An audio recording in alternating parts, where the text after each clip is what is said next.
오늘 하나님의 이름과 우리의 정체성 200번째로 200이라는 부분으로 이제 바꿔지게 되네요. 제목 한번 같이 읽어보실까요? 시작. 지극히 높으신 하나님께서 높임을 받으실 이유가 있다 하십니다. 좀 어렵나요? 그죠? 한 번 더 해봅니다. 지극히 시작. 지극히 높으신 하나님께서 높임을 받으실 이유가 있다 하십니다. 오늘은 이제 이번 주간은 스승의 날이 있었습니다. 스승의 날이 있어서 그냥 막 지나가려고 했는데 오늘 아침에 문자 하나를, 카톡 하나를 받았습니다. 너무 마음이 흐뭇해서 제가 좀 읽어드리도록 하겠습니다. 시작하기 전에 멋지신 주님을 먼저 찬양합니다. 보배롭고 값진 당신, 천하를 다 준다고 해도 바꿀 수 없는 당신, 보물 중에 보물인 당신, 다이아몬드보다 더 빛나고 귀한 보물인 당신, 빛이신 그분의 뛰어난 형상을 갖고 21세기를 다스릴 당신, 세상을 살릴 빛날 당신을 존경합니다. 2020년 스승의 날을 맞아 승자를, 가정을, 교회를, 자녀들을 주께로 잘 인도해 주셔서 복된 삶을 깊이 있게 살아갈 수 있도록, 행복한 삶을 살아갈 수 있도록 잘 인도해 주세요. 주께서 함께 하시길 원하며 살아갑니다. 내용적인 것 같지만 승자씨로부터 온 유일한 스승의 날의 카톡이었습니다. 그래서 제가 그 후에 이렇게 하나 더 했네요. 추가해서 나의 영원한 스승인 당신을 사랑하고 존경합니다. 흐뭇하겠어 안 하겠어요? 흐뭇하죠. 처음에 이제 몰랐는데 이 카톡을 딱 온 것을 딱 읽고서 얼마나 흐뭇한지. 왜냐면 현대는 그런 것 같아요. 선생님에 대한 존경, 사실 존경할 사람이 사라지는 시대라 이렇게 말해도 과언이 아닙니다. 시대가 흘러가면서 시대적 사조, 사상적 흐름이 있습니다. 그 민주주의라고 하는 사상의 가장 중심은 뭐냐면 인권입니다. 인권을 갖다가 주장하다 보니까 악도 인권 아래에 숨어버립니다. 선도 인권 아래에 감추어져 버립니다. 어느 것이 선이고 어느 것이 악인지, 어느 것이 옳고 그른지 분명한 기준이 없으면 그것을 분별하기 어려운 시대가 지금의 시대라고 말할 수 있습니다. 대통령 알기도요, 지금 뒤꿈치에 붙은 껌딱지 알듯이 생각해요. 부모님을 알 때도 마찬가지예요. 선생님은 더 그렇습니다. 아이들의 선생님에 대해서 말하는 걸 보면 과거에 생각하지 못했던 그런 언어들을 사용합니다. 존경심은 1도 없습니다. 1이라는 건 아이들에게 배우는 용어예요. 하나도 없다는 거예요. 그럴 때마다 선생님들의 고백은 뭐냐면 자기들이 교사가 된 것이, 선생님이 된 것이 후회스럽다 라는 이야기를 합니다. 그런 시대가 바로 이 시대입니다. 즉 민주주의를 살아가는 시대라. 민주주의의 가장 중심인 부분이 사실은 인권이라는 부분이 좋은 쪽으로, 선한 쪽으로 사용되어야 됨에도 불구하고 무엇이 사라진 거예요? 인권이라는 미명 아래 존경심이 사라진 겁니다. 믿는 그리스도인들의 가정의 자녀들은, 부모들은 그래서는 안 됩니다. 왜냐하면 그것은 선의 기준이 아니기 때문입니다. 하나님 보시기에 그것이 좋았더라. 좋은 것이 선이에요. 근데 우리의 기준은 뭐냐면 친구, 선배가 어떻게 했느냐, 이게 기준입니다. 특히 사람이 성장해가는 과정 속에서 과정 때마다 영향을 받는 사람들이 있습니다. 어릴 때에는 부모님, 엄마, 좀 더 크다가는 청소년이 되면 아빠, 그러다가 어디로 이동을 하냐면 친구, 그 다음에 선배, 직장을 갖게 되면 직장의 상사, 근데 나중에 뭐냐면 후회해요. 가까이에서 경험하게 되면서 뭐 하게 되면 삶의 자기의 하나의 모델로 삼았던 영웅, 이 영웅들이 점점 자기 마음속에서 무너져 갑니다. 그리고 존경할 사람이 자기 마음속에서 사라집니다. 여러분, 그럴 때에 우리의 마음속에 남는 것은 무엇이냐? 인생의 허무입니다. 왜냐하면 인간은 그렇게 만들어졌기 때문이에요. 내가 바라봐야 할 대상이 사라지면, 존경할 대상이 사라지면 인생은 창세기 3장 이후의 인간, 타락한 인간의 본성은 허무, 텅 빈밖에 남아있지 않기 때문입니다. 저는 스승의 날을 지나면서 스승의 주일이기도 해요. 스승의 주일을 생각하지도 않았습니다, 사실은. 그런데 한 통의 카톡이 제 인생의 제 마음을 행복하게 했습니다. 단 하나밖에 받지 않은 카톡이었지만 이것이 저 인생의 그런 흐뭇함을 준 것입니다. 여러분, 여러분들에게 존경할 사람이 있습니까? 그렇다면 여러분은 행복한 사람인 것입니다. 존경한 사람이 1도 없다면 행복할 수가 없습니다. 여러분의 부모님이 여러분에게 존경할 사람이 되어야 되고, 앞에 있는 목회자, 목사인 제가 여러분들의 존경할 대상이 된다면 좋겠습니다. 아니, 그것이 없다면 오늘 본문 속에 나타난 시편 57편에 다윗이 내 마음이 확정하였사오니, 그러면서 그가 바라보고 그가 찬송하고 그가 노래하고 그가 감사하면서 찬양했던 대사, 그가 존경했던 대사, 바로 하나님. 그분을 신뢰하고 그분을 붙들고 그분을 존경하고 존중할 수 있는 믿음의 사람들이 되었으면 좋겠습니다. 바로 이것이 다윗의 신앙이었기 때문입니다. 저는 제 안에 보내어진 카톡의 글 속에 그냥 가만히 있을 수가 없었어요. 즉시 답글을 썼습니다. 답글의 내용은 이것입니다. 아내보다 길지는 않지만 아주 짧아요. 짧지만 제 마음을 담아서 답글을 보냈습니다. 아내가 보았는지는 모르겠어요. 못 보았을 거예요. 제가 볼 시간적 여유가 아마 없었을지도 모릅니다. 나의 사랑하는 영원한 동반자, 나의 가장 친한 친구요, 나의 가장 친밀한 애인, 당신이 있기에 지금은 애가 있고 그리고 행복합니다. 사랑합니다. 그리고 감사해요. 승자씨. 이게 제 답글입니다. 짧은 답글이지만 제 마음이 담겨있는 그러한 내용입니다.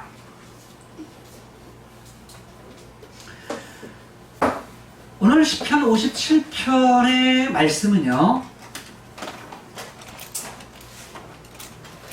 사무엘상 24장의 내용을 먼저 묵상한 후에, 그리고 나서 그 중간에 그 시대에, 즉 다윗이 10년 동안 도피하면서 기록했던 시가 약 10편 정도 됩니다. 그 10편의 시 중에 한 편입니다. 여러분, 쫓겨다니고 도망다니는 상황 속에서 나오는 시는 어떤 시일까요? 네? 네, 절박함. 그리고요? 네? 네, 울분. 또 힘들고 어려울 때 나오는 마음이 어떤 마음이겠어요? 한탄, 억울함, 비탄. 그래서 10편의 시는요 공통적인 요소가 있어요. 다 비탄시입니다. 비탄이라는 것은 나 억울해 죽겠습니다 라는 거예요. 자신의 그러한 억울함을 토로하는, 그게 자연스럽겠죠. 왜? 달도 인간이니까요. 그렇죠. 억울함이 많죠. 그것도 하루 이틀도 아니고 10년을 도망다니는 상황 속에서 억울한 그런 심정이 얼마나 많겠어요. 오늘 본문 속에서도 뭐라고 말하냐면 억울하다고 말합니다. 억울합니다. 다 이야기를 하면서 억울하다고 표현을 해요. 여러분 인생을 살아가면서 억울해 보신 적이 있습니까? 억울한 적 있어요, 없어요? 누가 아주 맛있게 먹네. 행복하는 모습으로 먹어요. 자, 여러분 억울한 마음을 가져본 적 있어요? 네. 네. 우리 조전사님인데 어느 때가 억울했어요? 나는 상대방의 진심을 다해서 대우를 해줬는데 그 사람은 나를 전혀 반대로 원망하고 비판했어. 나는 사랑으로 대하고 최선을 다해서 상대방을 대했는데 상대방은 그걸 알아주지 못하고 전혀 다른 마음으로 나를 대할 때, 예, 그럴 때 억울하다. 김수수 목사님, 억울할 때 있었어요? 똑같은 거 같다. 내 마음을 몰라줄 때, 나는 정말 사랑하고 무엇인가 진실한 마음으로 대하는데 상대방이 내 마음을 몰라줄 때. 박영미 집사님은 어때요? 억울한 적 있습니까? 딱히 없어요? 남편에게 박수 한번 줘야 되겠네요. 박수 한번 주십시다. 딱히 억울함이 없다. 잘해준다는 거예요. 왜냐하면 억울할 때는요, 멀리 있는 사람이 억울한 것이 아니고요, 되게 어떤 사람이 관계에서 억울하죠? 가까운 사람이에요. 가까운 사람의 관계 속에서 억울함을 느끼게 되죠. 그렇죠. 그런데 지금 오늘 본문에 다윗이 그래요. 다윗이 억울한 이유가 누구로부터요? 사울 어떤 관계라고요? 장인어른입니다. 장인어른이 자기를 죽이겠다 한두 번 해가지고 실패하고 그냥 그만두는 것이 아니고요, 실패하면 더 강도가 높아져요. 더 강도가 높아져서 더 쫓겨요. 처음에는 혼자 죽이려고 하더니 나중에는 부하를 보내서 죽이려고 하고 나중에는 군사를 모아가지고 죽여요. 몇 명이나 모아요? 3,000명을 모아가지고 자신을 죽이려고 쫓아다닙니다. 그래서 강도가 더 높아져요. 그러니까 억울함도 자기 장인어른이 이렇게 자기를 죽이려고 쫓아다닐 때의 억울함, 하루 이틀도 아니고 10년 동안이나. 오늘 본문의 내용은 약 3년이 지나고 약 1, 2년 더 지났을 때, 이게 약 4년, 5년 정도 되었을 때예요. 정확한 연도는 알 수가 없어요. 왜냐하면 본문 안에서 연도를 말하고 있지 않기 때문이에요. 그래서 제2차 도피 시기가 뭐냐면 약 3년 동안인데, 3년의 시기 어떤 시기예요? 3년 기간 중에 어떤 시기? 그러니까 나이로 봐서는 20살 때부터 시작을 했으니까 3년이 지나니까 23살, 21, 22살, 그리고 이제 나머지 3년이니까 22에서 25살 정도까지예요. 그러니까 25살 그 사이에, 그러니까 한참 팔팔할 때, 혈기왕성할 때에 뭐 하는 거예요? 일어난 일이에요. 그 그러니까 맘만 먹으면 뭐예요? 에이, 그냥 내가 이렇게 당하고만 있어? 라고 생각하면 어때요? 한번 마음은 먹고서 해볼 만한 그런 시기죠. 왜냐하면 자기를 따르는 사람들 몇 명이나 돼요? 600명이나 돼요. 한두 명이면 600명이나 되면 무리가 있어요. 한마디로 말하면 자기 누가 있는 거예요? 네? 편이 있는. 뭐가 있어요? 자기 편이 600명이 있어요. 뭐 요즘에 또 학생들끼리 뭘 하죠? 혼자 있으면 힘이 없었고 불안하니까 뭘 만들죠? 예? 그룹을 만들어요. 그룹을. 자기가 보호받으려고 그룹을 만듭니다. 근데 그룹 안에 있으면 힘이 있는 것 같지만 그룹을 떠나가면 뭐예요? 외로운 갈매기입니다. 외로운 갈매기예요. 그러니까 가장 강한 사람은 어떤 사람이면 혼자 스스로 뭐 하는 사람이에요? 일어서는 사람. 혼자 서는 사람이 가장 강한 사람인 거예요. 그러니까 실상은 그렇게 세워져 가는 것이 뭐냐면 건강한 겁니다. 지금 600명이나 되는 자기의 뭐냐면 울타리가 될 수 있는 사람들이 있는데 한번 해볼 만하죠. 젊죠? 그런데 그는 그렇게 하지는 않습니다. 그래서 2차 도피 시기에는 1차 때는 도망만 다녀요. 2차 시기는 뭐하죠? 달라요. 누구를 찾죠? 하나님을 찾기 시작합니다. 여러분 힘든 그런 고통과 고난은 어려움은 뭐예요? 어려움은 변하지 않아요. 어려움은 이전보다 뭐하죠? 더 강해지고 더 힘들어요. 상황은 변하지 않아요. 어려움은 더 강해지고 힘들어지지만 그런 속에서 예전에는 도망만 다녔던 그가 이제는 누구를 찾냐면 하나님을 찾기 시작해요. 그 하나님을 찾기 시작한 내용이 뭐냐면 오늘 시편 57편의 내용이에요. 이때 그가 처음에는 비탄, 나 억울합니다 라는 그런 고백을 하면서 억울한 것으로 끝났다면은 우리가 다를 바가 아무도 없죠. 아무것도 없죠. 근데 우리는 그런 속에서 그 억울한 비탄이 뭘로 바뀌었냐면 주께 노래하고 주께 찬송하고 주께 감사하는 것으로 바뀌어져요. 이게 뭐냐면 성도의 역설이라. 다른 말로 하면 그리스도인들의 역설의 신앙이라. 그래서 비탄과 찬송이 함께 어우러진 시, 이것이 시편 57편인 것입니다. 만약에 힘들다, 고통스럽다, 그럼 뭐 할 수밖에 없죠? 좌절할 수밖에 없죠. 난망하고 그럴 수밖에 없는데 자신을 부술 수 있는, 자신이 멸망당할 수 있는 그런 상황 속에서 거기서 끝나지 않아요.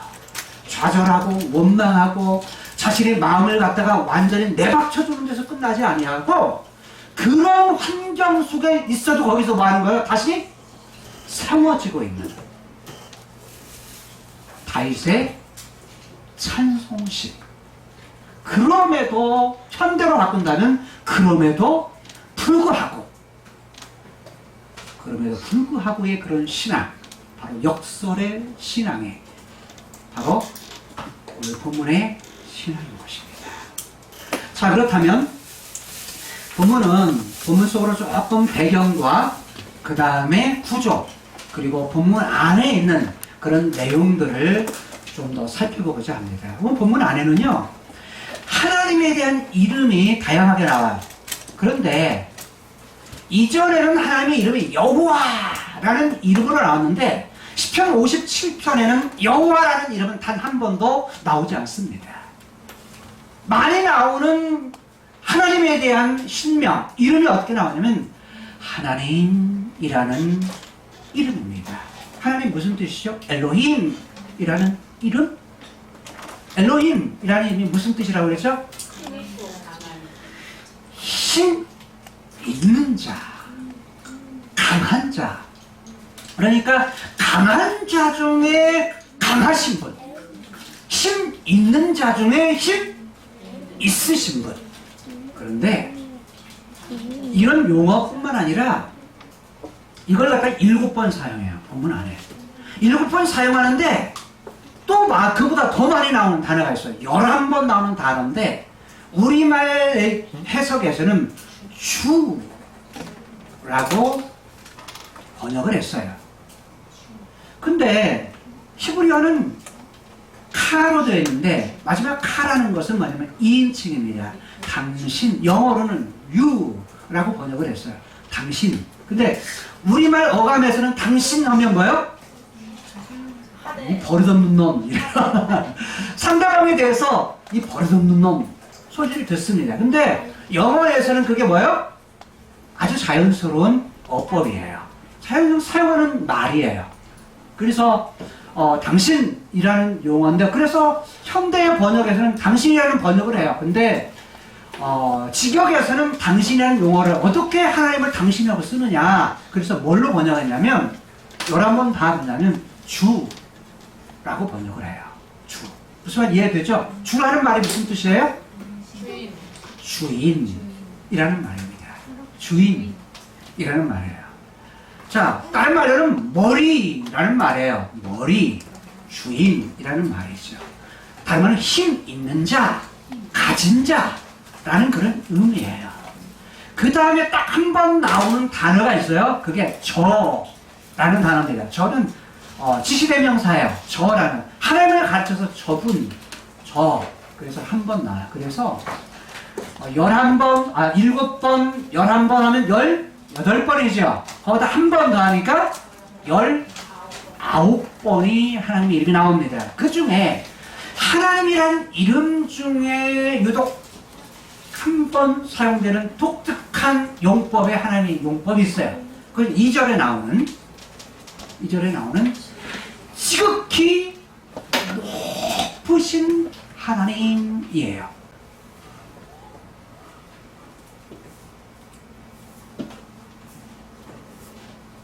엘리온이라는 말인데 이 말은 뭐냐면 하나님인데 그 하나님이 어떤 하나님이냐?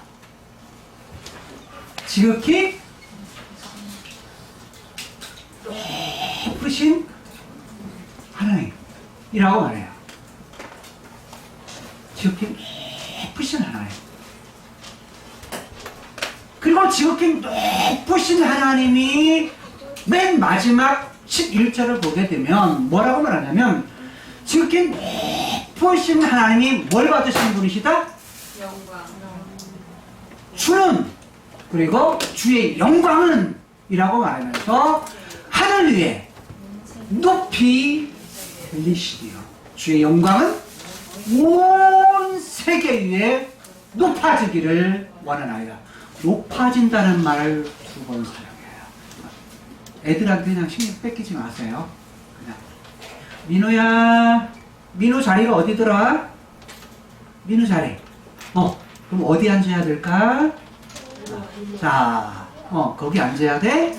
어이구, 다 아는구나. 그러면 민우 한번 자리로 가서 앉으면 좋겠네. 앉아봐 한번. 주아가 좋구나. 네?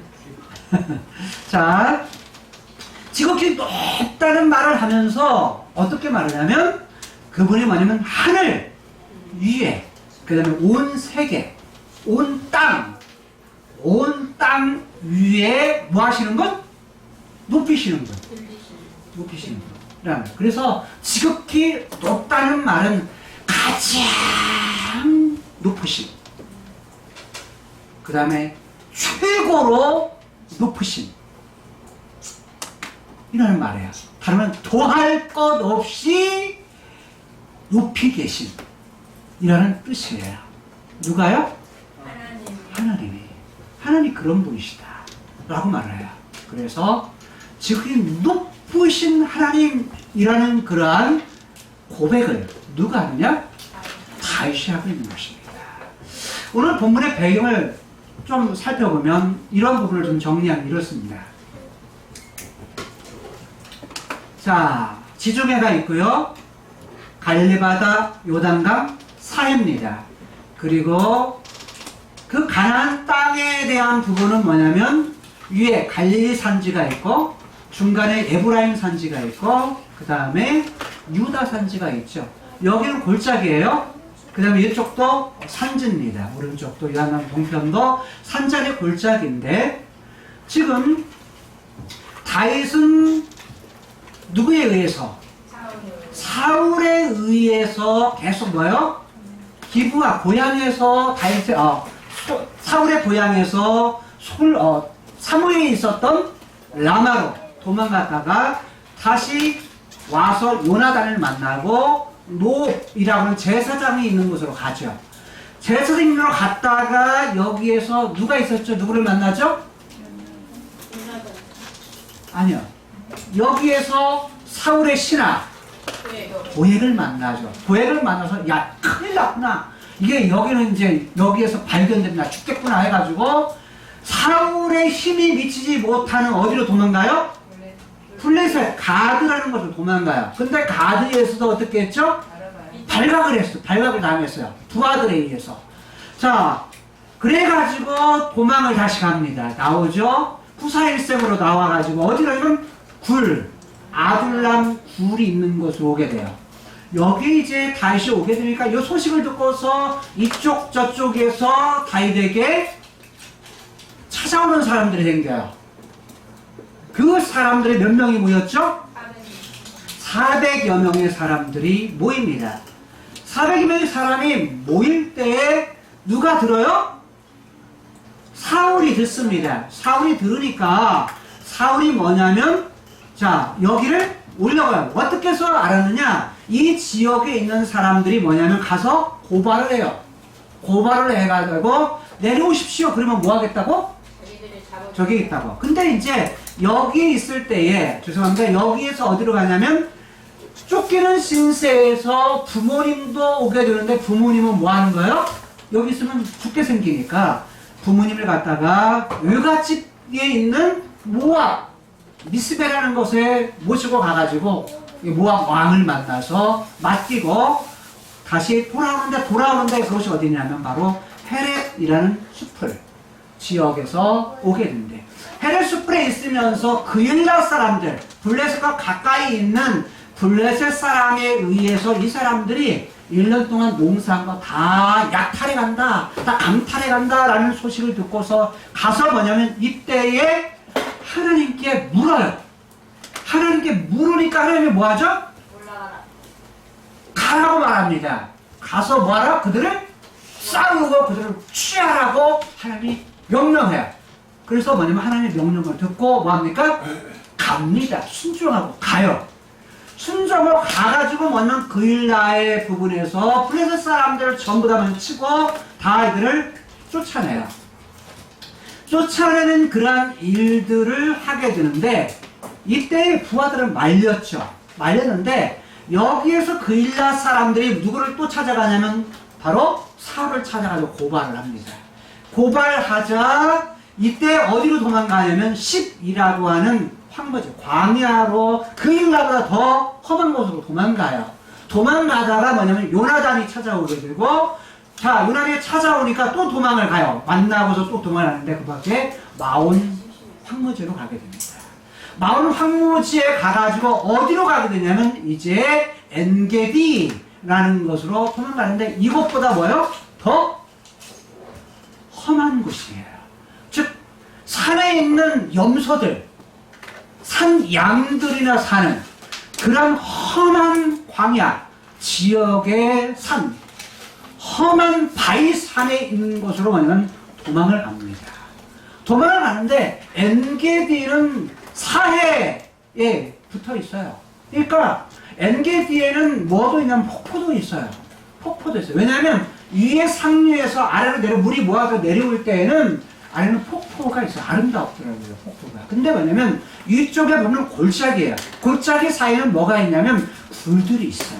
자연굴, 자연 동물들이 있는데 여기에 굴로서 굴에 뭐냐면 석회암굴인데 부하들과 함께 굴 속에 숨어요. 숨는데 600여 명의 사람들이 숨을 정도로 와요. 큰 게. 왜냐면 이전에 10이라든지 이런 쪽에서는 굴들이라고 나와요. 그러니까 2개 이상의 굴들인데 여기에서는 엔게디라고 하는 엔게디라고 하는 이 굴은요 단수로 들어있어요. 단수. 한 굴이에요. 근데 한 굴 안에 600여 명의 사람이 들어갈 수 있을 정도로 뭔다? 큰 굴이었다라는 걸 볼 수가 있어요. 저는 안 가봤기 때문에 굴 속에는 안 가봤기 때문에 잘 몰라요.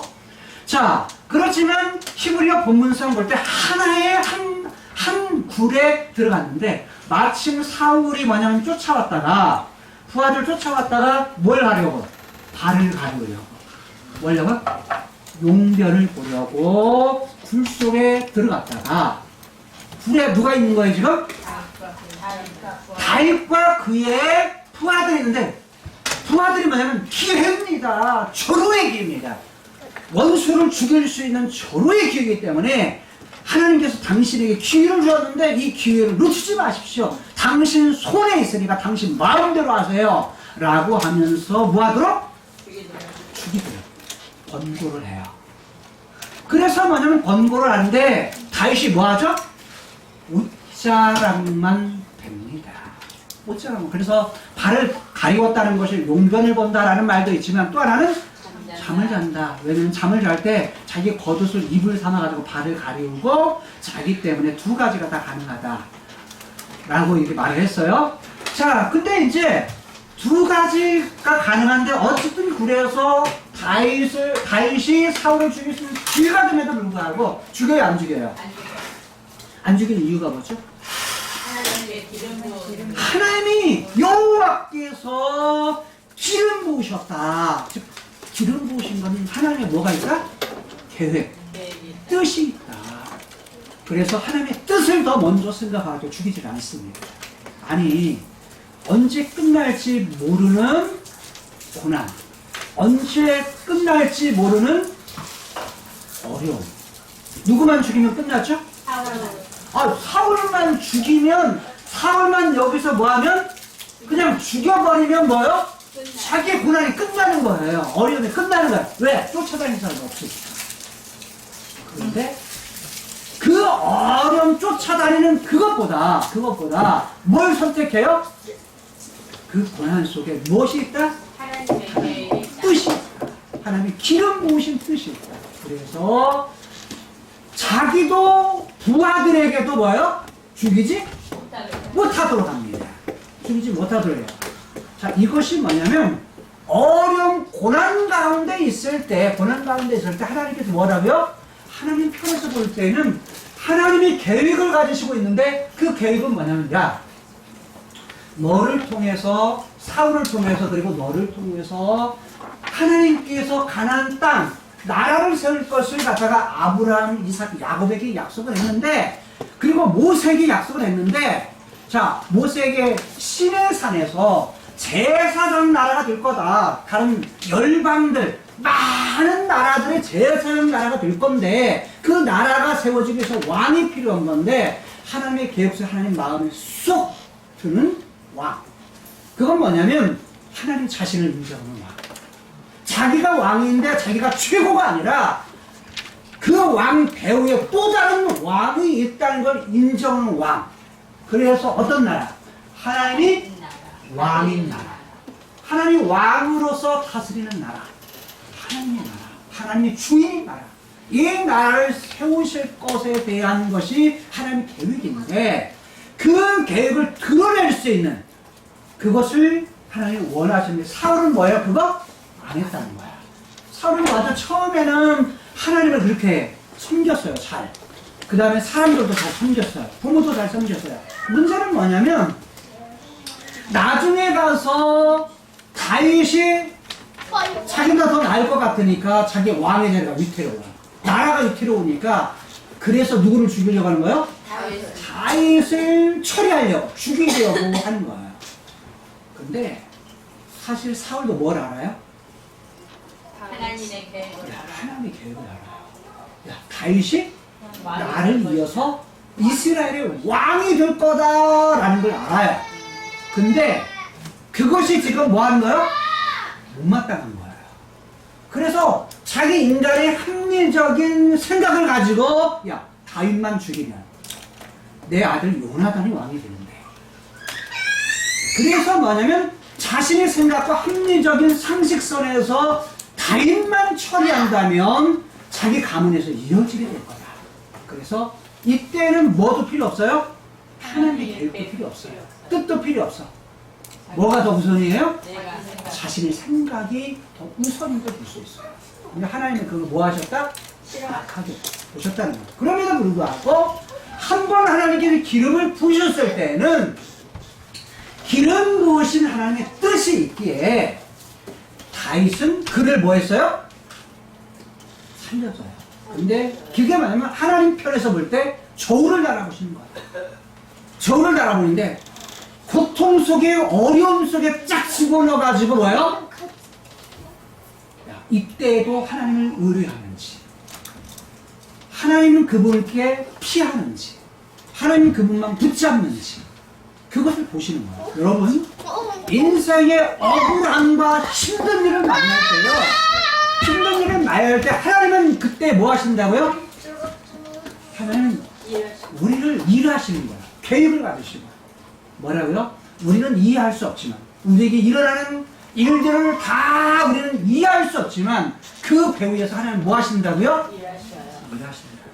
하나님 뜻을 가지시고 그 중에서 뭐 하는지, 정말 하나님을 찾는지, 그 중에서 하나님만 바라보는지, 이걸 뭐 하신다? 보신다. 그래서 우리가 억울한 일을 만날 때, 힘든 일을 만날 때, 고통 속에 있을 때, 고난 속에 있을 때 뭐 하지 마라? 원망하지 말고, 낙심하지 말고, 그 속에서도 뭐 하라? 하나님을 바라보라는 거야. 자, 다윗은요, 이 속에서 굴에서 지은 시라고 말해요. 자, 시편 57편을 들어갑니다. 지금 이 굴에 있을 때 도망 다니면서 지은 시가 10편인데 그 중에 한 편이 시편 57편이라고 그랬어요. 이 시편 57편의 시작은 이렇게 돼요. 어떻게 시작하고 있냐면, 자, 1절 시작. 하나님이여. 다 됐어요. 하나님이여 라고 시작하는데 그 이전에 여러분의 성경을 보게 되면 뭐라고 되어 있냐면 이렇게 되어 있어요. 다윗의 믹담시. 믹담이라는 것이 뭐예요? 믹담. 어렵죠. 우리말로 해석하기가 어려우니까 그냥 믹담시라고 했어요. 믹담이라는 곡조가 있는, 가락이 있는 시. 노래라는 뜻이에요. 노래. 그러니까 뭐냐면 시가 있는데 음을, 그러니까 올라가고 내려가고 있는 뭐냐면 음정이 있는 뭐라고요? 시라는 뜻이죠. 그래서 우리말은 다 그냥 믹담시 이렇게 번역을 했어요. 어려우니까 그걸 번역하는 거죠. 자, 그 다음에 뭐냐면 영장으로 알다스헷에 맞춘 노래. 영장이라는 건 무슨 뜻이냐면 지휘자라는 거. 성가대 지휘자. 성가대 지휘자에 맞추어서 부른 노래예요. 찬송이라는 거예요. 근데 뭐라고 또 하냐면 히브리어로 그대로 알다스헷. 알이라는 말과 다셋이라는 말의 합성어예요. 근데 이게 무슨 말이냐면 알이라는 뭔것이 없는, 네, 없는, 그걸 않는, 우리말로 않는 부정어예요. 근데 뭐냐면 스다헷이라는 말이 무슨 뜻이냐면 부순다, 멸망한다. 근데 뒤에가 않는다, 못한다 라는 말이 담겨 있어요. 그러니까 부수지 못하는, 부수지 못하는, 멸망시키지 못하게 하소서, 이런 말이에요. 못하는 노래 라는 말이에요. 음률이 있는 시인데, 가락이 있는 시인데, 노래인데, 노래의 내용이 뭐냐? 하나님 부수지 못하게 하소서. 현대말로 바꾸면 더 많아. 죽이지 못하게 못하게 하소서 이런 말이에요. 왜? 도망다니는 상황 속에서 뭐 하는 거죠? 누가 죽이려고 쫓아다녀요? 사울이 자기를 쫓아다니거든요. 지금 풀숲에 쫓아다니는데 하나님 나 억울합니다. 나 죽이지 못하게 해주십시오 라고 지은 시, 그것이 알다스의 시. 자, 이해되셨습니까? 알다스의. 어려우셔요? 어려워요. 처음에 이게 도대체 무슨 뜻인지 저도 뭐냐면 히브리어는 알다셋이라고 말하는데 이걸 풀이하지는 못하니까 저도 어려워서 도대체 이게 무슨 뜻이지?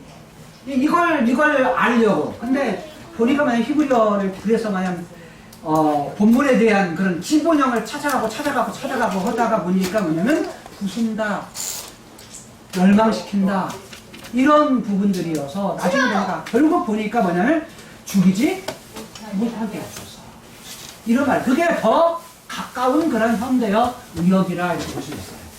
자, 그리고서 이렇게 말합니다. 다윗이 사울을 피하여 굴에 있던 때에. 시기죠. 자, 다윗이 사울을 피하면서 굴에 있을 때가 몇 번 있었죠? 2번 있었죠. 지금까지. 어디죠? 아둘람 굴 한 번. 그래서 또 한 번은요? 또 한 번은 엔게디 굴. 그런데 아둘람 굴에 있을 때는 누가 더 쫓는 것이 더 빨라요? 아기스 왕이에요. 아기스 왕. 블레셋의 아기스 왕에 의해서 발각되면 뭐하죠? 또 쫓김을 당할 상황이죠. 그래서 마냥 둘 중에 하나일 것이라고 보는데 저는 마냥 후자로 봐요. 엔게디. 그래서 57편을 뒤로 든 거예요. 무슨 말인지 이해되죠? 이때 지은 시다. 그리고 1절이 하느님이여 라고 우리말은 되어 있는데 히브리 성경은요 이 제목이 1절이에요. 그리고 하나님이여 이게 뭐냐면 2절이에요. 우리말 성경은 1절에서 11절까지가 있는데 히브리 성경은 어떻게 되냐면 1절에서 12절까지가 있어요. 그래서 무슨 말이 되죠? 1절이 우리말의 1절이 히브리 성경은 2절이다. 이렇게 보시면 돼요. 자, 그럼 몰라도 괜찮아요. 일단은 뭘로 가냐면 우리말 성경을 순서로 가겠어요. 근데 이거 묵상하면서 굉장히 애를 먹었어요. 자꾸 많이 묵상하고 많은 자료들도 갖고 본문 히브리어 이게 구문 분석도 하고 이러면서 참 많은 시간을 들였어요. 그러면서 알아질 때까지, 깨달아질 때까지 계속 되씹는 작업을 했는데 그러다가 보니까 이런 부분을 발견하게 됐어요. 자, 11절까지 우리말 성경을 합니다. 개역 성경으로 1절. 하나님이여 라고 하는 단어가 있어요. 한번 보실까요? 대주서 봅니다. 하나님이여 나를 긍휼히 여기시고 나를 긍휼히 여기소서. 자, 1절에서는 뭐냐면 긍휼히 여기소서를 2번 얘기해요. 2번. 긍휼이라는 말은 강한 자, 힘이 있는 자가 약한 자에게 대하는 거야. 그것이 뭐냐면 우리말로는 은혜라 이렇게 말하게 돼요.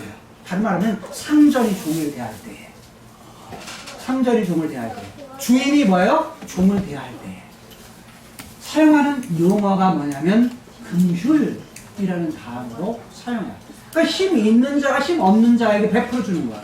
그래서 여기소서라는 베푸소서라는 말이에요. 베푸소서. 근데 11절 중에서 똑같은 부분을 가져오는 대조가 어디냐면 7절. 7절. 2번 반복되는 그런 단어가 있어요. 2번 반복되는 단어 속에서 뭐라고 말하냐면 이렇게 말하고 있어요. 같이 봅니다. 7절 전반절입니다. 시작. 하나님이여 내 마음이 확정되었고 내 마음이 확정이 되었사오나. 찬송도 있죠. 내 마음이 확정되고 확정되었어. 여기서 온 겁니다. 확정되고 확정되고. 확정이라는 말은 뭐냐면 이런 말이에요. 이때도 똑같이 하나님이여라는 말 똑같이 가져와요. 가져오면서 이때는 확정됐습니다. 확정. 이걸 2번 반복하면서 뭐라고 말하면 확정됐다는 이야기는 내 마음이 확정됐다. 이 말은 내 마음이 딱 고정됐습니다. 내 마음을 그걸 몇 번 반복해요? 2번 반복해서 사용해요. 자, 처음에는 누구에게 하는 거예요? 하나님! 하나님! 나를 뭐예요? 긍휼이요. 은혜를 베풀어 주세요. 긍휼히 여겨주세요. 근데 이때 7절은 뭐냐면 누가요? 내 마음이. 내 마음. 누가요 이때는 주체가? 다윗이. 여러분 내가 확정됐다. 그래서 이게 히브리어는 수동력으로 되어 있어요. 확정하는 것이 내가 확정하는 것이 아니라 하나님이 하신 일로 인해서 내가 이렇게 내 마음을 고정했습니다. 내가 내 마음을 세웠습니다. 내가 움직이지 않고 내 마음이 하나님께만 있습니다. 라고 말하는 거예요. 여러분 우리가 마음이 흔들릴 때가 있죠. 흔들리는 이유가 뭐예요? 흔들리는 이유가 뭐예요? 확신이 없어요. 확신이 없을 때 이리 흔들리고 저리 흔들리죠. 자, 그런데 뭐냐면 마음에 확신을 갖는데 그 이전에 긍휼히 여겨달라고 하는 이유가 뭘까요? 그 이유가 뭘까요? 그 이유는 사절 그리고 6절이에요. 자, 이제 사절을 보겠습니다. 한번 보시겠으면 내 혼이. 자, 여러분 여기에 나오는 내 마음, 영혼, 혼 이런 용어 썼죠? 요건 다 뭐냐 또 내 영. 이것은 나하고 떨어진 어떤 것이 아니에요. 다 뭐죠? 내 안에 있는 거예요. 하나님의 형상, 내 영혼이라고 말하셨어요. 그래서 영혼이 뭐냐? 다윗은 말하기를 나 곧 내 영혼이라고 말해요. 예를 들어서 내가 어떤 일을 했다 했을 때는 누가 한다는 거야? 내 영혼이, 내 마음이 이런 용어를 쓸 때는 누가 한다는 거야? 다윗이. 내가 라는 용어예요. 내가. 누가 그 표현을 써요? 다윗이 그런 용어를 번갈아가면서 사용해요. 아니 우리도 무엇인가를 결정할 때에는 누가 한다는 거야? 나라는 사람, 나라는 인격이 어떤 걸 결정한다는 거예요. 자, 일단은 4절 내 혼이 라고 말하면서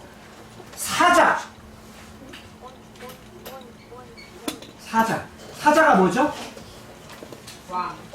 사자, 왕. 전령 이것이 아니고 여기는 사자는 왕 하는 사자예요. 네? 무슨 말이 이해되죠? 그러니까 잡아먹는 사자예요. 사자. 자, 그 사자, 동물인 사자인데 사자 중에 처했다. 근데 자기의 처지가 어떤 처지냐? 불사르는 자 중에. 나를 불태우려고 하는, 불태워 뭐냐고는 죽이려고 하는. 사실 불태워 죽이려고 하는 게 있었어요? 없었어요? 없었어요. 없었어. 이게 다 뭐냐면 비유법을 사용하는 거야. 비유법. 나를 지금 사자가 자기를 직접 죽이려고 한다. 또 지금 여기는 뭐요? 없었어. 근데 자기를 죽이려고 한다는 거야. 사자가 자기를 죽이려고 하고 불태워서 죽이듯이 죽이려고 하고 이런 표현이에요. 근데 이게 어디에서 일어나는 거라? 내 인생 중이라. 자기 인생 중에 일어나는 거라는 거야. 인생 중에 일어나는 거야. 그리고 말하기를 저 이가 누구예요? 사자. 자기를 죽이려고 하는 원수. 대적. 그게 누구죠? 사울이에요. 사실 사울을 말하는 거야. 근데 그 표현을 뭐라고 그냥 저희라고 표현을 해요. 저희라는 표현을 써서 이렇게 말해요. 그래서 이빨은 뭐가 같느냐? 이빨은 창과 같고 살과 같다. 창이라는 창 끝이라는 얘기예요. 창 끝으로 죽이려고 하고 그러면 뭘로? 화살로 자기를 죽이려고 하고 화살 촉으로 자기를 죽이려고 하고 이런 뜻이에요. 그 다음에 말하기를 뭐라고 말해요? 저희 혀는 칼, 날카로운 칼, 라고 말해요. 그냥 자기를 죽이려고 한다는 거예요. 그러니까 4절에서 하는 부분은 창, 칼, 화살 이런 부분을 통해서 결국 뭐 한다는 거예요? 자기를 죽이려고 하는 원수라는 거예요. 대적이라는 거예요. 그런 표현을 비유법을 써서 사용하죠. 근데 이 똑같은 용법을 6절에 또 사용해요. 6절에서 뭐라고 말하면 저희가 내 걸음을 장애하려고. 장애한다는 건 뭐야? 내 갈 길을 가지 못하도록 막는다는 거야. 막고 그 다음에 뭘 준비했어요? 준비한 것이 뭐죠? 그물을 쳤습니다. 그물을 쳐서 뭐 하려고? 잡으려고. 마치 뭐요? 동물을 잡으듯이 그물 치듯이 자기 그물 쳐놓고 자기를 뭐 하려고? 잡으려고, 자기를 잡으려고 지금 준비했습니다. 그리고 내 영혼이 뭐 하다고요? 억울합니다. 내 영혼이 한마디로 말하면 지금 다 말하는 것은 억울하다는 거야. 억울하다. 지금 억울하다는 거야. 누가요? 다윗이 억울하다는 거야. 다윗 자신이 억울하다는 거야. 그런데 왜 억울하냐? 뭘 팠기 때문에? 내 앞에 구덩이를 팠어요. 즉 거슬러 왔다는 거예요. 거슬러 와서 지금 나를 뭐예요? 잡으려고 합니다. 죽이려고 합니다. 이 표현을 갖다가 2절에서는 이렇게 표현을 해요. 2절에서 뭐라고 표현하냐면 이렇게 표현하고 있어요. 나를 삼키려고.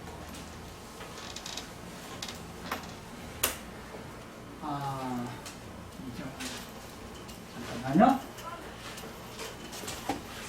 3절입니다. 3절. 죄송해요. 나를 삼키려고 하는 자의 비방이라고 말해요. 3절에서. 그러니까 3절에서 나를 삼키려는 자다. 그것의 비방에서 삼키려는 자다. 라고 표현해요. 그래서 한마디로 말하면 이 모든 대적으로 해서 자신이 뭐 하다는 거예요? 억울하다는 거예요. 억울할 때 어느 때 억울하다고 그랬죠? 내 마음은 안 그런데 상대방이 내 마음을 몰라줘. 그럴 때 억울하다고 그랬죠. 지금 이 억울함 속에서 지금 다윗이 뭐냐면 하나님을 찾는 거야. 하나님, 나를 긍휼히 여겨주세요. 불쌍히 여겨주세요. 그런데 다시 이제 1절로 걸어갑니다. 그런다고 말하면서 하나님, 내가 지금 피했는데 어디에 피했다고요? 어디를 피했다고요? 내가 지금 굴에 피했습니다. 라고 말하지 않아요. 실제로 피한 것은 굴이에요. 엔겔이 굴인데 그는 말하기를 뭐라고 말하면 죽게. 내 영혼이 죽게로 피했습니다. 죽게로 피했습니다. 피하는 것이 뭐냐면 지금 내가 피한 것은 긍휼히 여기라고 하고 내가 피했는데 누가 피한 거야? 내가 피한 거야. 내 영혼이 피했는데 어디를 피한 거야? 죽게 피했습니다. 근데 주가 어떤 분이냐? 2절에 보니까 지극히 높으신 하나님 이라고 말합니다. 지극히 높으신 하나님. 자, 그런데 1절 하반절을 보면 피하는데 그냥 한 번 피하고 끝내는 것이 아니라 하나님 1절이에요. 1절 하반절이 이렇게 말해요. 내 재앙이 뭐 할 때까지? 내 재앙이 지나가기까지. 내 재앙이 끝날 때까지 뭐 한다? 피할 것입니다. 미래형이에요. 앞으로 내가 이거 끝날 때까지요. 내가 주님께 피할 것입니다. 이거 지나갈 때까지. 이거 완전히 끝장날 때까지요. 제가 피할 것은 피난처가 될 분은 누구밖에 없습니다? 주님밖에 없습니다. 하나님밖에 없습니다. 그래서 하나님이요. 뭐라고요? 날개 그늘. 날개 깃. 마치 뭐냐면 암탉이 새끼를 병아리들을 품을 때 어디에 품죠? 날개 아래 품듯이 제가 뭐냐면 하나님의 날개 깃 아래 하나님의 품 안에 제가 피할 것입니다. 내가 지금 힘들고 고통스럽지만 아직 끝나지 않았지만 내가 피하는데요. 이거 끝날 때까지 주님께 피할 것입니다. 이렇게 고백하고 있는 거예요. 여러분 우리가 어려움이 있고 억울할 때에 우리의 피함의 대상이 누구야 된다는 거예요. 하나님, 강하신 하나님, 능력이 있으신 하나님, 그 문제를 해결해 주실 하나님, 그 하나님께 원다는 거예요? 피한다는 거예요. 피한다는 얘기는 이런 거예요. 피한다, 숨는다는 거예요. 하나님께 숨는데 또 다른 말로 적극적인 이야기를 한다면 하나님만 신뢰합니다. 내가 하나님만 붙듭니다 라는 말이에요.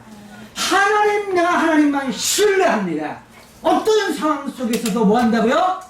하나님은 됩니다. 하나님께 내가 피하겠습니다. 하나님 내가 붙듭니다. 이런 고백이 피한다, 그리고 피할 것이다 라는 말에 대한 고백이에요. 그리고 이렇게 말하는 거예요. 7절에서 뭐라면 내 마음이 확정됐습니다. 얘는 내 마음이 고정됐어요. 내 마음이 딱 고정됐으니까 하나님께 고정하고 살래요. 하나님 마음 두고 살래요. 이런 고백을 하는 것입니다. 자, 그 다음 절 2절을 보게 되면 2절하고 몇 절이냐면 7절 B, 7절 하반절에서 9절까지네요. 여기 보게 되면 공통되는 단어가 있어요. 그건 뭐냐면 부르짖는다는 건데 공통되는 단어는 내가라는 단어예요. 2절에 보니까 내가, 7절에 보니까 내가, 9절에 보니까 내가, 9절에 보니까 내가 라고 말해요. 내가 누구예요? 내가 누구예요? 다윗이에요. 하나님, 내가 하겠습니다. 근데 2절에서는 뭐는 내가 부르짖으며 부르짖겠습니다. 이거예요. 내가 부르짖으면 뭐 한다는 거야? 기도한다는 거야. 하나님, 이제 기도하는 건 누가 하는 거야? 내가 하는 거야. 나는 가만히 있고 하나님이 저기는 것이 아니라 하나님 그분에게 기도하는 것은 누가 하는 거야? 내가 하는 거야. 선택을 누가 해요? 내가 선택하고 내가 하는 거야. 그래서 다윗은 뭐냐면 억울하니까 하나님의 긍휼을 구하면서 하나님 내가 부르짖습니다. 부르짖을 때 어떤 하나님이라고요? 아니요. 지극히 높으신 하나님 그분께 부르짖는데 왜 부르짖어요? 곧 나를 위하여 나의 억울함 이 모든 것을 무엇이는 하나님? 이루시는 하나님. 그러니까 다윗의 억울함은 뭐예요? 사울이 가장 가까운 장인어른 자기를 죽이려고 하는 거예요. 억울해요. 네? 이유도 없이, 정말 그렇죠. 아무 이유도 없이 억울한 거죠. 자기는 마음이 안 그런데 자기는 언제나 충성스러운 종으로서 충성스러운 부하로서 왕을 언제나 숨겼고 앞장서서 전쟁에 나갔고 목숨을 내어놓고 나갔고 그랬음에도 불구하고 자기를 못 알아듣는 거예요. 억울한 거예요. 그 마음에 원하는 것이 뭐예요? 네. 사울이 더 이상 쫓아오지 않는 거예요. 더 이상 쫓아오지 않는 거. 하나님, 내가 지극히 높으신 하나님, 그분께 부르짖으니 하나님, 나를 위해서 이거 억울함 풀어주세요. 다른 말하면 원수 갚아주세요. 이런 얘기예요. 원수 갚아주세요. 자, 그래서 뭐냐면 내가라는 말로 뭐냐면 부르짖을 때에 나의 무엇을 모든 것을 이루시는 성취하시는 그것을 이루어주시는 하나님. 되게 우리는 기도할 때 그래서 하나님 내 기도는 안 들어주시는 것 같아. 하나님 나를 미워하는가 봐. 이런 고백을 할 수 있어요. 왜? 하나님이 보여서 딱딱 해주면 너무 좋은데. 근데 저는요, 제 인생 속에서 하나님이 정말 뭐냐면 일하신 걸 많이 경험해요. 기도에 응답하신 걸 너무너무 많이 경험해요. 하나님 살아계시다라는 것을 갖다가 뭐냐면 너무너무 많이 경험하고 살아요. 여러분, 하나님은 살아계세요. 여러분이 부르짖을 때에 여러분이 마음속에 든 모든 것을 이루어주시는, 나를 위해서 이루어주시는 하나님이시다. 이뤄줄 만한 능력을 가지신 분이시다 라는 분이에요. 지극히 높다는 얘기는 이거예요. 지극히 높다는 이야기는 엘리온이라는 말은 하나님이 모든 만물을 창조하실 때 쓰는 용어가 지극히 높으신 하나님이에요. 인간을 만들 때, 인간을 하나님의 형상으로 만들었을 때 그때 사용하는 용어가 지극히 높다. 나를 만드신 하나님, 나를 조성하신 하나님, 그분이 지극히 높으신 하나님이세요.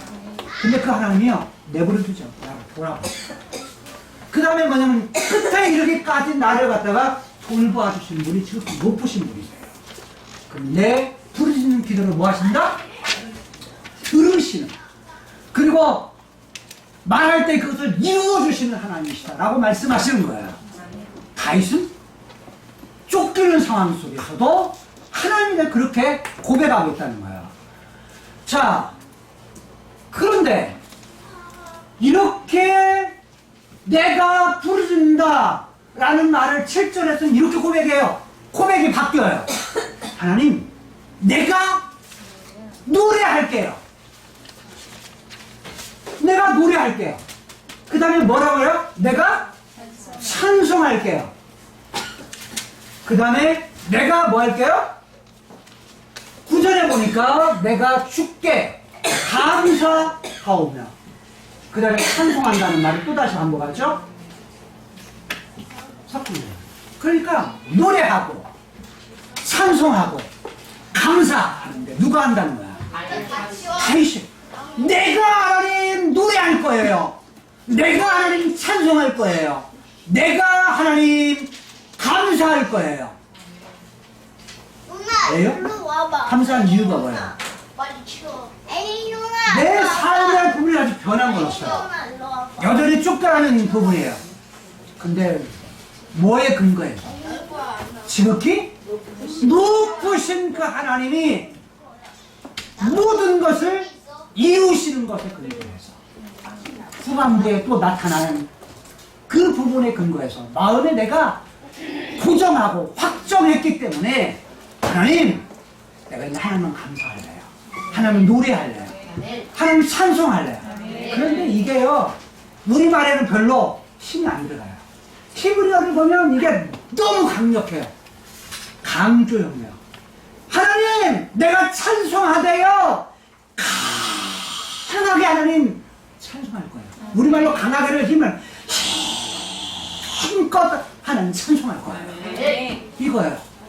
찬송하는데 이 말을 현대말로 바꾸면 하나님, 내가 마음을 다해서 하나님 찬송할 거예요. 그냥 입술로만 나불나불나불 이런 것이 아니고요. 무엇을 담아서요? 내 영혼을 담아서 하나님을 찬송할 거예요. 요게 찬송한다라는 걸 강조해준 거예요. 강조형으로 돼서 강조형. 그래서 힘껏 내 마음을 담아서 하나님 찬송할 겁니다. 여러분, 그렇죠. 기도할 때 어느 때 간절히 나오죠? 어려울 때, 극한 상황이 있을 때. 여러분, 찬송도 어느 때요? 너무 감사하고 감격이 뭐요? 하나님이 하신 일이 너무 클 때, 너무 클 때, 감격스러울 때 뭐 하죠? 그때는 옆에 사람 아무것도 안 보여요. 그쵸? 누구만 보여? 하나님. 그 하나님 앞에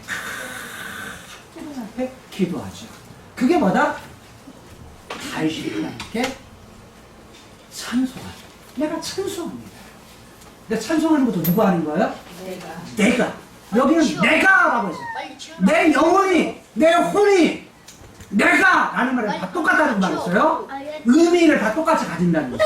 결국은 누가 한다는 거예요? 나라는 사람. 다윗이 그러했듯이 나라는 사람이 찬송하고, 나라는 사람이 기도하고, 나라는 사람한테 나아가고, 나라는 사람에게 감사하고 이런다는 거예요. 아시겠죠? 나라는 사람이 합니다. 자, 그 다음에 3절. 3절을 보니까 3절을 어디하고 되냐면 10절하고 여기가 9절까지 간다고 했어요. 여기는 10절. 10절하고 저희가 돼요. 대응이 돼요. 10절은 뭐냐면 저가 딱 한 번 써요. 저가 누구야? 하나님께서. 저가 하나님께서 하늘에서 보내신다. 뭘 보내세요? 뭘 보내면 주의 말에. 근데 뭐 하려고 보내? 구원하시려고. 뭘 구원해? 나를 삼키려고 하는 자. 그의 비방에서 나를 구원하시려고. 그리고 셀라. 셀라라는 말은 두 가지 뜻이 있다고 했어요. 셀라, 바위라는 뜻을 가지고 있는데 바위는 뭐냐면 솟아있다는 거야. 근데 이 셀라라는 말은 시편에 굉장히 많이 나와요. 음악적으로 음악할 때 그걸 강조할 때 소리를 뭐 하죠? 높아지죠. 그럴 때 여기에서는 소리를 높인다. 시에서 높인다. 그럴 때 이거요. 하나님 하늘에서 보내서 나를 삼키려는 자의 비방에서 나를 구원하실지라. 이거예요. 셀라. 아시겠어요? 셀라에서는 힘을 주라는 거야. 소리를 높이라는 거예요. 아시겠죠? 시편 읽을 때 셀라 나오면 그 전에서 뭐 하는데요? 높이 읽으면 돼요. 거기가 뭐라는 거예요? 강조점이라는 거야. 하나님이 나 구원하실 거예요. 하나님이 나 건져주실 거예요. 어디서요? 어디서 건져주셔? 죽이려고 하는, 나를 삼키려고 하는 그 비방, 삼키려는 곳에서, 나를 죽이려고 하는 곳에서 나를 뭐 할 거다? 나를 건져주실 겁니다. 억울함에서 나를 건져주실 겁니다. 그러면서 말하기를, 보내는데 뭘 보내느냐? 하나님이. 아주 중요해요. 그 인자와, 진리. 인자와 진리를 뭐 하신다? 보내시리니. 보내신다. 이게 미래형으로 되어 있어요. 미완령으로 되어 있어요. 그러니까 뭐냐면 아직 안 보냈어. 아직 안 보는데 앞으로 뭐요? 하나님이 보내실 거야. 근데 뭐요? 인자, 진리. 저도 그렇게 생각했는데 그게 아니에요. 그게 아니에요. 그것도 포함이 돼요. 그렇지만 일단 인자라는 말은 무슨 의미냐면 진리라는 말은 무슨 뜻이냐를 이해하게 되면 더 쉬워요. 근데 10절에서도 똑같이 말해요. 되죠. 인자는 주의 진리는. 그러니까 뭐냐면 앞에다가 앞에서 3절에서는 앞에 붙어있지 않은 소리예요. 인자, 진리 보낼 거다 하나님이. 근데 뭐라고 말하면 10절에서는 주의 인자, 주의 진리라고 말해요. 근데 3절에서는 보내시리라, 앞으로 보낼 것이다 라고 말을 했는데 10절은 뭐라고 말하냐면 이미 보냈는데요. 그 인자가 너무 크다. 크다는 말은 위대하다. 너무 탁월하다. 탁월해서 너무 위대해서 주의 인자가 어느 정도냐? 땅에서 하늘에 뭐 할까요? 하늘 위로 미친 같이. 미쳐. 주의 진리는 궁창형 구름 위에, 하늘 위에 뭐 하신다? 일기. 그러니까 아직 안 일어났는데, 아직 일어나지 않은 건데, 지금 여기 10절에서는 이미 일어난 걸로 뭐 하는 거야? 다윗이 이미 일어난 사건을 그럼 보는 거예요. 일어난 사건으로 보고, 하나님, 인자와 진리가 정말 큽니다. 라고 고백하는 거예요. 마치 이와 같아요. 오늘 우리들에게 있어서 새하늘 것이다고 왔어요, 안 왔어요? 안 왔어요. 근데 뭐냐면 이미 어떤 것처럼? 온 것처럼 내가 여기서 누리는 거예요. 앞으로 누릴 건데 누리는 걸 현재 여기 누리는 거예요. 그게 누구냐면 요한이 그렇게 쓴 거예요. 영생. 영원한 생명을 장차 드릴 건데 장차라고 말하지 않냐고 지금 여기서 영생을 가졌나니 영생을 누렸다고 말해요. 지금 다윗이 그런 거를 그래요. 그걸 봐서 선취적 신앙이라고 해요. 미리 내가 맛본다는 거야. 맛배기. 앞으로 올 것을 지금 여요 맛배기 본다는 거야. 맛배기의 신앙. 그걸 고백을 하는 거야. 그래서 그러면 그가 그렇게 크다고 하면서 지금 그걸 내가 지금 누렸다고 미쳤다고 그 다음에 이르렀다고 하는 이미 이르렀다고 그렇게 하는 그 고백, 그 고백의 내용 인자가 뭐고 진리가 뭐냐는 거야. 인자라는 것은 이런 의미예요. 인자라는 것은 이런 의미를 가지고 있어요. 뭔 말이냐면 인자라는 것은 하나님께서 지극히 높으신 하나님께서 자신의 백성들에게 약속을 하세요. 약속을 하시는데 약속하신 것을 이루기까지 약속하신 것, 약속대로 약속한 거 받을 때까지 뭐 한다고요? 끝까지 하나님께 나를 돌보실 거다. 돌보실 거다. 그 하나님의 사랑은 끝까지 포기하지 않으시는 사랑이다. 그것이 인자다. 헤세드예요, 헤세드. 헤세드. 사랑이라는 말, 긍휼이라는 말, 이런 걸 다 번역해요. 자비라는 말, 이런 걸 번역하는데 우리말로 복이라는 말을 번역해요. 그러니까 뭐냐면 하나님은 한 번 약속하신 거에 대해서는 뭐 하신다? 끝까지 이루신다. 그거 뭐냐면 이룰 때까지는 돌보시는 하나님의 사랑은 끝까지 돌보신다. 포기하지 않고 돌보신다. 그게 인자예요. 인자. 그게 하나님의 사랑이에요. 끝까지 돌보시는 사람. 사람은 너무 힘들면 뭐 하고 싶죠? 포기하고 싶어요. 내려놓고 싶어요. 너무 힘드니까. 근데 이제 하나님은 그럼에도 불구하고 뭐 하신다? 포기하지 않으신다. 한 번 딱 붙잡은 하나님 자신의 백성 삼으신 자는 뭐 하신다? 결코 끝까지 돌아보신다. 이게 하나님의 사랑이다. 다윗은 그런 고백을 하는 거예요. 하나님, 나 약속했잖아요. 뭔 약속했어요? 기름 부었잖아요. 하나님, 내가 지금 고통 속에 있지만, 내가 쫓겨다니지만, 하나님 쓰시겠다고 나를 기름 부으셨잖아요. 하나님 아직 안 끝났잖아요. 하나님 인자하신 분 아닙니까? 그분이 인자를 보내셔가지고, 인자를 이제 보낸 걸로 알고, 그 인자가 하늘 위에까지, 하늘 끝까지 미칩니다. 그만큼 큽니다, 하나님이. 우리는 부모의 은혜가 크고 이러다 그러죠? 하나님의 은혜가 그렇게 큽니다. 라고 고백하는 거예요. 자, 그러면 진리는 뭐냐? 진리는 하나님의 말한 대로. 여기에서 기본형이 뭐냐면요. 아멘이에요, 아멘. 아만에서 아만. 아만이라는 말이 뭐죠? 아멘. 그게 무슨 뜻이에요? 진실로, 진실라는 뜻이에요. 그러면 진실로 그렇습니다. 진짜예요, 하나님. 내가 했던 기도가 진짜거든요? 진짜예요. 받아주세요. 요게 아멘이에요. 근데 뭐냐면, 하나님 말씀하신 것, 하나님 약속하신 것에 대해서 그것을 뭐 하기까지? 이루기까지. 성취하기까지 뭐 하시는? 그것을 끝까지, 성취에 그분이 약속하셨으면 그걸 뭐 하신다? 이루시는 신실함, 진실함, 진리라고 그래서 번역을 합니다. 신실하다, 진실하다, 진리라는 말을 번역을 합니다. 그러니까 하나님은 어떤 분이시다? 말한 대로 끝까지 그것을 말한 것을 뭐 하시는? 이루시는 신실하신 하나님. 그분이 어떤 하나님이다? 지극히 높으신 하나님이시다.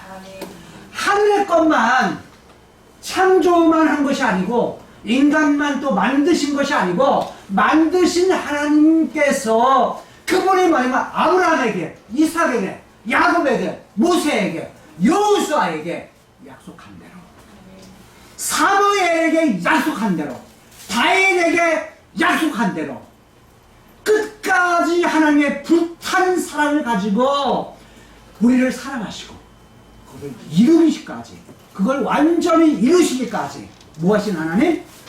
지키시는 신실하신 하나님. 그 하나님이 지극히 높으신 하나님이시다. 아멘. 여러분, 이런 하나님이라면 여러분 하나님 놓치겠어요? 안 놓죠. 그분께 뭐요? 피할 만큼 기분을 신뢰할 만한 분이시다 아멘. 라는 걸 고백할 수 있어요. 자, 그래서 3절과 10절이 이렇게 대조가 되고 그 다음에 5절하고 11절이 대조가 돼요. 근데 9절이요 똑같아요. 마지막 볼까요? 결론이에요. 다윗은 뭘 하고 고백하냐면 하나님이여, 주는 하늘 위에 높이 들리시며. 대상이 누구예요? 주예요. 주 누구죠? 앞에 말했던 하나님. 하나님, 주는 하늘 위에 높이 들리시는 하나님. 근데 주의 영광 온 세계에, 온 땅에, 온 땅을 온 세계라고 번역했어요. 온 세상 위에 뭐하기를? 높아지기를 원합니다. 11절도 보세요. 같이 읽습니다. 시작. 하나님이여, 주는 하늘 위에 높이 지르시며 주의 영광은 온 세계 위에 발하기를 원하나이다.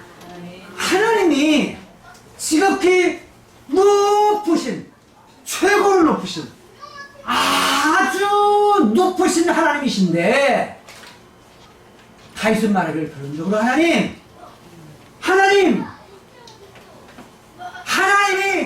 높이 들리셔야 되고요. 하나님의 영광, 그분이 높아지셔야 됩니다. 그것이 그 이름에 걸맞는 지극히 높으신 하나님이기 때문에 하나님이 지극히 높으신 하나님께서 높이 들려야 될 이유는 뭐예요? 내가 피할 만한 피난처가 되시기 때문에, 내가 신뢰할 만한 분이 되기 때문에, 내가 부르짖을 때 내가 가지고 있는 나를 위해서 나의 모든 것을 이루실 하나님이시기 때문에 그분이 높이 들으시고 인자와 진리 한번 약속하시고 하나님 한번 말한 거에 대해서는 어떤 거?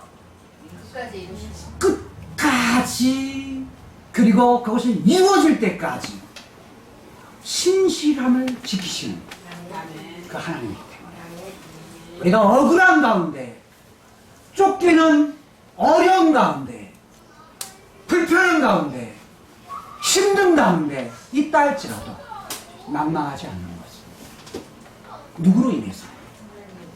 하나님, 강하신 하나님, 그분 때문에 내가 이렇게 하나님을 노래하고, 내가 하나님을 찬송하고, 내가 하나님께 감사하겠습니다. 이런 다윗의 고백이 저와 여러분들의 마음에 간절한 고백이 될 수 있기를, 그리고 그 지극히 높으신 하나님, 그 하나님 붙들고 살아가는 저와 여러분들이 될 수 있기를 주님 이름으로 축복합니다. 아멘. 기도하시겠습니다.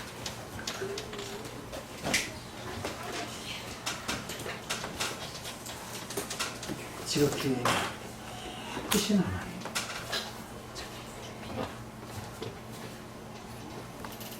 하나님만의 높임을 받으신 대상임을 고백합니다.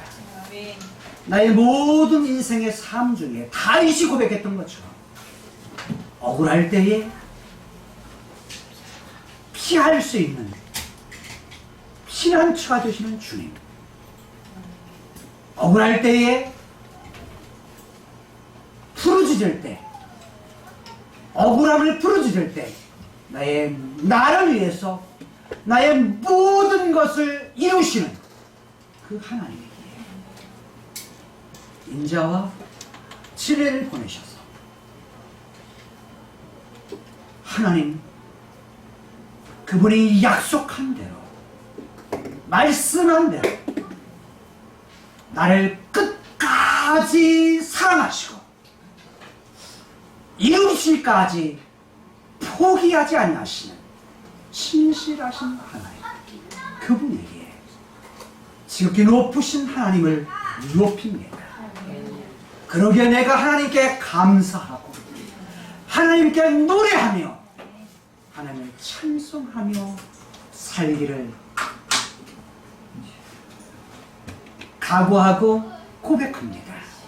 주님, 우리의 삶이 늘 감사로 찬송으로 이루어지는 삶이 되게 하여 주옵소서. 고통 속에, 고난 속에, 어려움 속에 있다 할지라도 그 고난이 변하여서 그럼에도 불구하고 지극히 높으신 하나님만 높일 수 있는 우리의 삶이 되게 하여 주옵소서. 예수님 이름으로 축복하며 기도드리옵나이다. 하나님의 말씀 민수기 6장 14절에서 26절 말씀에 예베레케카 예르바 지극히 크신 하나님, 영원토록 높임을 받으시게 합당하신 하나님, 그 하나님만 붙들고 살아가는 수원의 모든 성도들에게 복을 주실 것입니다. 베이세메레카 그리고 지켜 주실 것입니다. 야엘 예흐바 파나이브 엘레이카 하나님께서 그의 얼굴 빛을 이들에게 비추어 주셔서 비후네이카 은혜를 베풀어 주실 것입니다. 이시아 예흐바 파나이브 엘레이카 하나님께서 그의 얼굴을 이들에게 향하여 주셔서 배 야셈 레카 샬롬 하나님의 놀라우신 평강을 영원토록 함께 주실 것입니다. 아멘. 우리는 주의 움직이는 교회, 이곳은 주님